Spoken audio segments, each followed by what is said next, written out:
मध्य प्रदेश में खुले बोरवेल को लेकर सरकार ने सख्त नीति और नई एसओपी लागू कर दी है।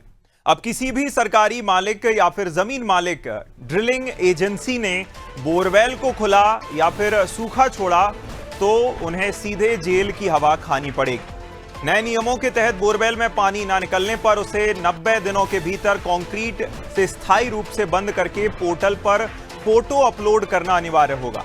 पहली बार लापरवाही मिलने पर 10,000 और दूसरी बार पकड़े जाने पर सीधे 25,000 रुपए का जुर्माना लगाया जाएगा। यदि कोई मासूम खुले बोरवेल में गिरता है तो सीधे एफआईआर दर्ज होगी और रेस्क्यू का पूरा खर्च भी मालिक से वसूला जाएगा। प्रशासनिक लापरवाही को रोकने के लिए विभाग ने सरकारी स्तर पर भी अधिकारियों की सख्ती, जवाबदेही और टाइम लिमिट भी तय कर दी है। नए हैंडपंप लगाने की फाइलों को 3 दिनों के भीतर आगे बढ़ाना होगा और उपयंत्री को 3 दिन में मौका मुआयना कर रिपोर्ट सौंपनी होगी। आम जनता की सहूलियत के लिए परख ऐप लॉन्च किया गया है, जिस पर नागरिक खुले बोरवेल की फोटो अपलोड कर सीधे शिकायत दर्ज कर सकेंगे। इसी के साथ ही जिन ग्रामीण इलाकों में प्रति व्यक्ति 55 लीटर पानी नहीं मिल रहा है, वहां लोक स्वास्थ्य यांत्रिकी विभाग खुद नया बोरवेल खोदेगा और किसी भी आवेदन को खारिज करने पर अफसर को लिखित में कारण बताना होगा।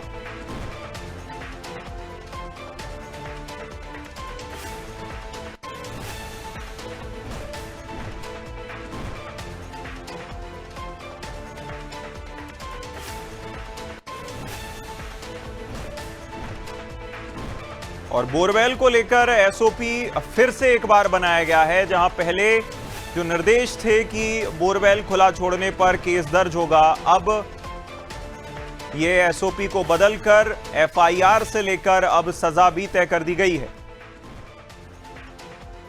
ज्यादा जानकारी के साथ मनोज वर्मा जी, पॉलिटिकल एडिटर, हमारे साथ जुड़ गए हैं। मनोज जी, देखिए, इससे पहले एसओपी तय किया गया था कि केस दर्ज होगा, लेकिन अब सजा का प्रावधान भी कर दिया गया है। लेकिन मालिकों के लिए, यानी कि बोरवेल मालिकों के लिए क्या गया है, अधिकारियों के लिए इसमें क्या और इसका कितना असर हमें जमीन पर देखने को मिलेगा? मनोज जी, देखिए, सबसे बड़ी बात है जागरूकता की, क्योंकि जिस प्रकार की घटना हो रही है, हम देखते हैं कोई एक मासूम किसी एक की लापरवाही से बोरवेल में या सूखे उसमें गिर जाता है, फिर उसको बचाने के जतन किए जाते हैं, संसाधन खराब होते हैं, मशीनरी पे लोड पड़ता है, सरकारी पैसा खर्च होता है, लेकिन 90 से ज़्यादा % मामलों में मासूमों की जान बचाई नहीं जा सकती। और ये थोड़ी सी लापरवाही के कारण होता है, क्योंकि या तो उस पर एक बड़ा पत्थर रख के आप उसको ढक दें, या एक लोहे का कवर लगा दिया जाए, या उसको भरवा दिया जाए।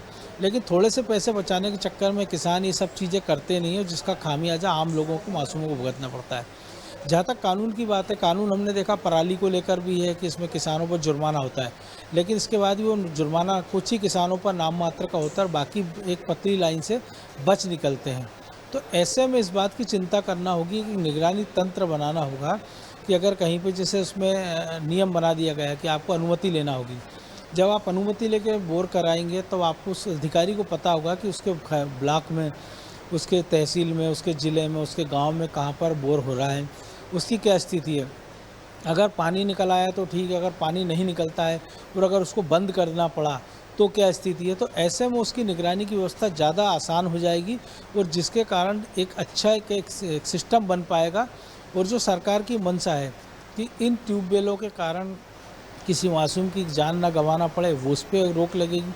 और कई बार होता है जब सूखे का असर हो जाता है तो सरकार बोरवेल या ट्यूबवेल के खनन पर रोक लगा देती है, लेकिन इसके बाद भी दूर दराज के इलाकों में चोरी छिपे इस प्रकार की घटना होती हैं और ट्यूबवेल का खनन कराया जाता है, बोरवेल खनन कराया जाता है, तो वो भी सरकार की जानकारी में होगा। तो ये 2 स्तरों पर मुझे लगता है कि अच्छा काम होगा, जिससे आम लोगों को फायदा होगा।